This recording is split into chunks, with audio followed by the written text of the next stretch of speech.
come to the third personality that has thrilled again and excited the Hindu psyche. And this personality, whether he has come down to earth, avatar, we are not so sure.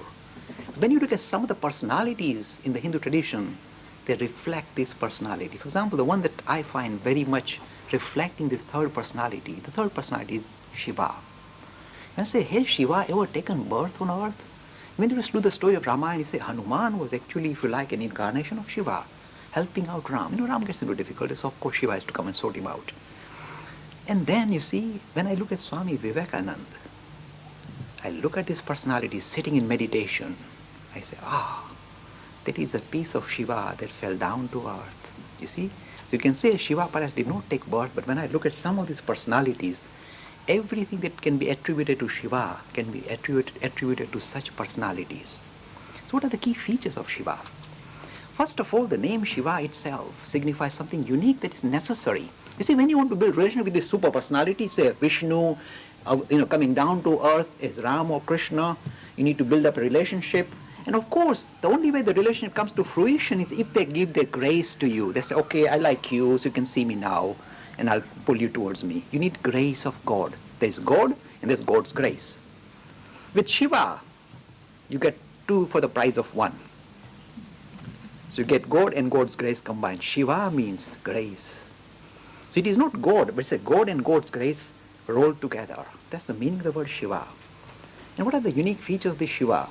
Makes him very endearing, and a lot of people are attracted to Shiva because the reason is this: Shiva is called Ashutosh, which means easy to please. You see, this Vishnu is a tricky chap. He takes a lot of hard work.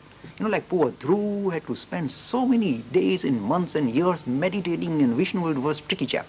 With Shiva, things are easy peasy. Little bit of bilva leaves. He says, yeah, what do you want now? He pops up straight away. He's a kind of easy chap, because I told you his name is grace. So when you say Shiva, you invoke this grace straight away. You say, yeah, yes, what can I do for you? Straight away.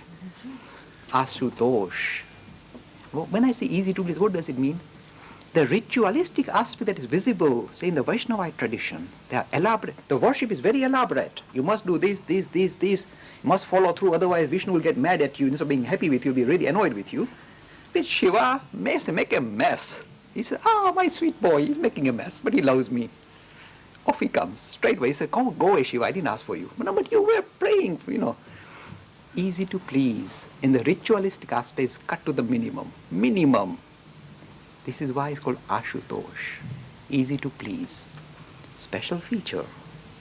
Another feature about Shiva that you like is this, that I like is this. You see, with the Vaishnavite tradition, you can never really bridge the gap between the idea of God as some super personality you're building links with and God as your essential nature. That remains distant. You are not even allowed to think like that. You are nobody. God is everything and you are nobody. You are made to think like that. In fact, the way you can distinguish between the Shiva and the Vaishnava tradition is very nice. It's Hari, Hara. You heard the word Hari, Hara. Hari means one who attracts. So Vishnu looks very grand, well dressed, and it's always so attractive. And Shiva is on the other extreme. Hara, Harati, from Harati. He's going to demolish all this grandeur business. Raw, he's raw. So when you see Shiva, any grand, do you see golden thrones or anything like that? No, just ash, poor chap, ash, and little animal skin around his waist, and that's Shiva. So he's broken through all this nonsense. He said, no. There are two ways of making spiritual progress. First, you get attracted to these marvelous godly qualities of Vishnu and Ram and Krishna. The second way to make spiritual progress is to recognize that all this is external, superficial. I want the heart of the matter. I want spirit. So I'm going to do Harati, remove this distraction of external showmanship and go to the heart of the matter.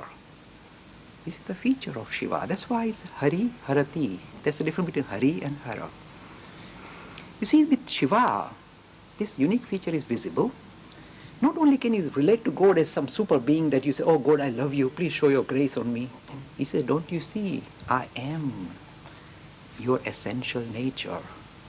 I am very much part of you. Where else will you search for me? I am your innermost self.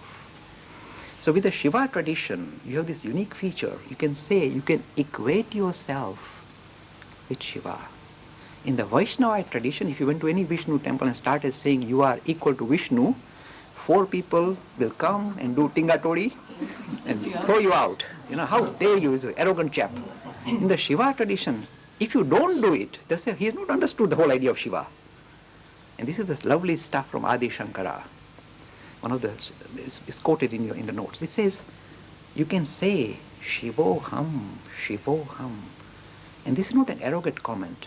It's a very humbling comment saying, my essential nature, despite external appearance of being a real idiot and real nuisance, my essential nature, oh Lord, is you, Shiva, Shivoham, Shivoham.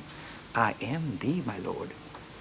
Now you see, have you noticed in the Vaishnava tradition you have different ways of relating to God. You say, okay, Dasya Bhav, Vatsalya Bhav, Sakhya Bhav, Madhur Bhav, lovely, lovely ways of relating to God. In the Shiva tradition, what bhav do you have? What is the closest relationship you can have with anybody? Tell me. With yourself.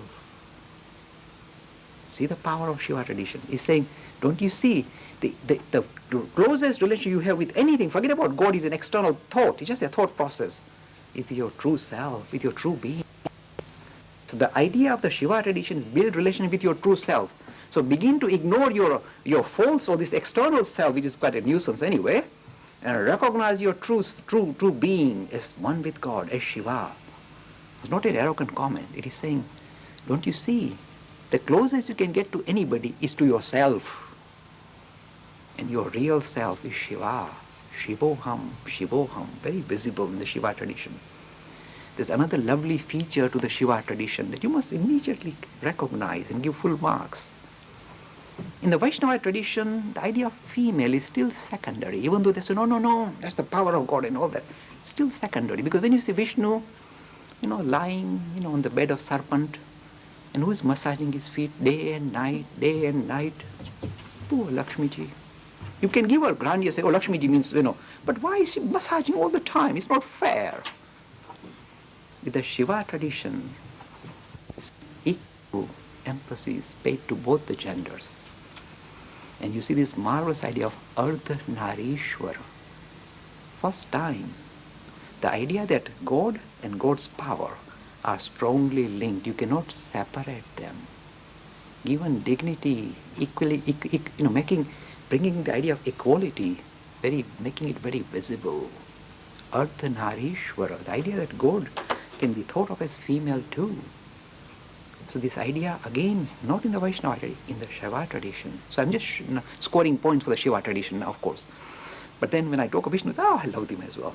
So you get caught up. When you look at them, they go there. So why am I saying this? Because you should be able to recognize that the reason why Hindus don't feel, they don't feel that something has gone wrong. They're not scoring points. They're saying that the way your mental makeup is will decide which particular aspect of Godhead you are attracted to. So your own mental makeup in a way will dictate whether you're attracted to Ram, goody, straightforward chap, Krishna, this naughty chap with pluralism, or Shiva, who gives you the highest dignity. You decide. So in a way, it allows us this opening of thinking about spirituality in a variety of different ways. It is open to that. So these are the unique features of the Shiva tradition. I just touched on some of them.